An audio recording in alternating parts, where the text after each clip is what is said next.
পাহাড় ভালোবাসে না এরকম মানুষ মনে হয় খুব কমই আছে, নেই বললেই চলে। তারপরে যখন সেই পাহাড়ে বরফ পড়ে তখন তো আর সেখানে কথাই নেই। যাই হোক, মিষ্টি তপস্যা নতুন একটি বরফের দেশের ব্লগে আপনাদের সবাইকে স্বাগত জানাই। বরফের দেশ এই কারণেই বললাম কারণ পুরো সিকিম পাহাড় যেন ঢেকে রয়েছে, সাদা চাদরে মুড়ে রয়েছে পুরো। যাই হোক, আমরা এত বরফ দেখে আমরা পুরো ছোট হয়ে গেছিলাম, আমরা পুরো মিষ্টির যেন হয়ে গেছি, মিষ্টি যেরকম ছোট আমরাও যেন সেরকম ছোট হয়ে গেছি। মিষ্টির বাবার তার রাজকন্যাকে বরফের দেশ দেখানোর ইচ্ছে তা আজকে পূর্ণ হলো। এর জন্য ওর বাবাও নিজেকে ধরে রাখতে পারছে না, মেয়ের সাথে খেলছে বরফ। আর মিষ্টিও তাই বরফের দেশ দেখে খুব খুশি, যেই কারণেও এসছে বরফ, মানে পাহাড়ে যেই কারণে এসছে যে বরফের দেশ দেখব। খুব চিন্তায় ছিলাম জানেন যে বরফ পাবো কি না, কারণ পাহাড়ে কখন বরফ পড়বে তো কিছু বলারই নেই।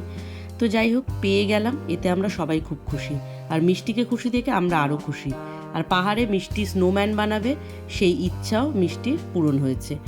বরফ নিয়ে কিছুক্ষণ খেলাধুলা করার পরে আমরা চলে যাচ্ছি ছাঙ্গু লেকের উদ্দেশ্যে। ছাঙ্গু লেক পুরো বরফে ভরে রয়েছে।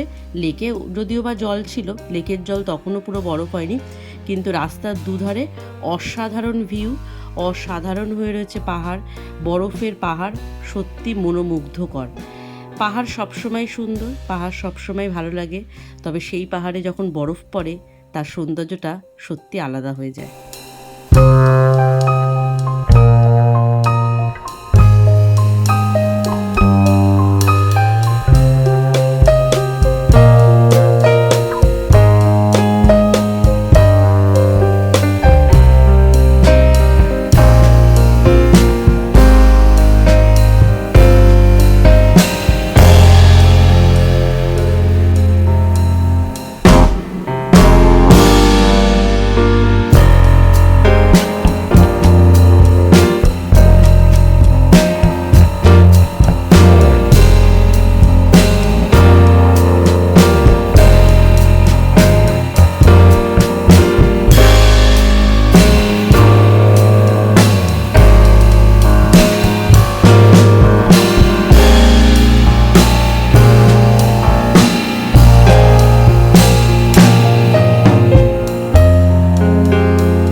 দেখতে দেখতে আমরা ছাঙ্গু লেকে চলে এসেছি।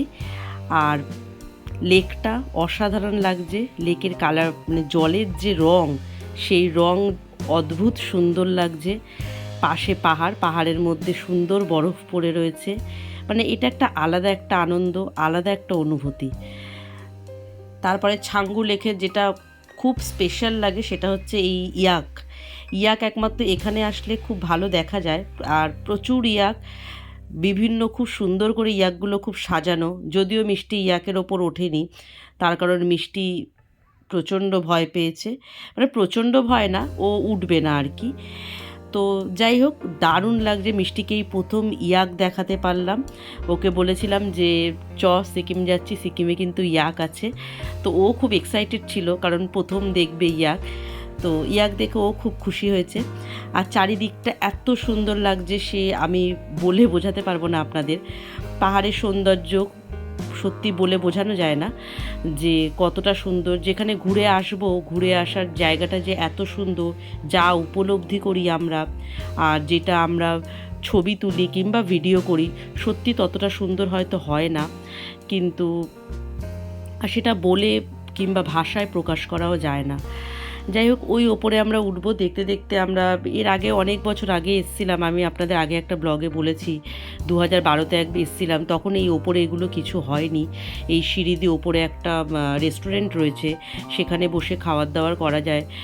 আর তারপরে রোপওয়ে হয়েছে, এখন রোপওয়ে চড়ে পুরো ঘোরা যায়, খুব সুন্দর লাগে। আমরা যদিও বা রোপওয়েতে উঠিনি, আর আগে এসব হয়নি, এখন এগুলো হয়েছে, ভালোই হয়েছে। একদিকে মানুষ অনেক দূর থেকে আসে, এসে একটুখানি রেস্ট করতে পারবে, একটুখানি কিছু খেতে পারবে।